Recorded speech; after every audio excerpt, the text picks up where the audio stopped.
ꯄ꯭ꯔꯣꯁꯦꯁꯁꯤꯡꯁꯦ ꯑꯩꯈꯣꯏꯅ ꯊꯥꯖꯕ ꯑꯃꯠꯇ ꯂꯩꯇ꯭ꯔꯦ ꯑꯗꯨꯅ ꯑꯩꯈꯣꯏ ꯍꯧꯖꯤꯛ ꯑꯩꯈꯣꯏ hingi hairabadi isha manipur miyamna isana khangna isabu ngakchananabagi lambi edu thiba natna atopa upai ama laitre aduna akhoi ngasi miyamda koi state of emergency haik patare koi public emergency je koi khudak tagi lathokchare aduna maramdi khoina masi lathokchoi maramdi hojik angang nubi mapana lambi hungda satpada yamna khoigi section dragadi masi yamna chingnaninga eba mongda mafam rang khangda mongda hekta lakpa yabagi adu mo khudong thiba do hekta thokpa yabagi phibum du lebna maram orga akoi ngasi dei khudak tagi hongna koi yumda samna haibda koi building na chingba yumda changbiraba leibdun hena mathau tare maramdi koi masi inkiga india ga haibdi koi militant singa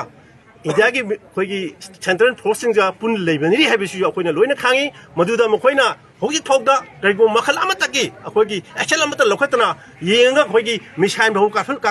kapsal paibase akogi miyam je makoigi city jamon ubunga maktaba akoibu loisalaga atopa koigi kaiguma chin state amba selo honarpa aduga makoigi akoiju arom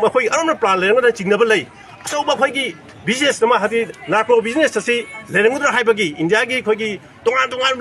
lusingba singa kaiguma lakpa matamna koina tongan mafamda satpagi tongan khud mayam laikre aduga hojina kamai togeda koigi rang na hansu koigi ambulance sama akoi season of matamda army gi koi kemdagi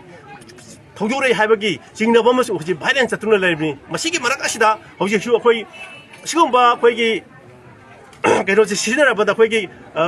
missile project kan season phogda hoji india na tumin laithokpa aduga state government na koigi pura keno ki type ta koi dami ki type lesin gi bai bje masi state lenga chu khanman thoi akhoi je smai tum yenga laga na koi india gi basung ka cha legadra haibagi wakhalon du akhoi hukumi saite ki thamjari or matung phiu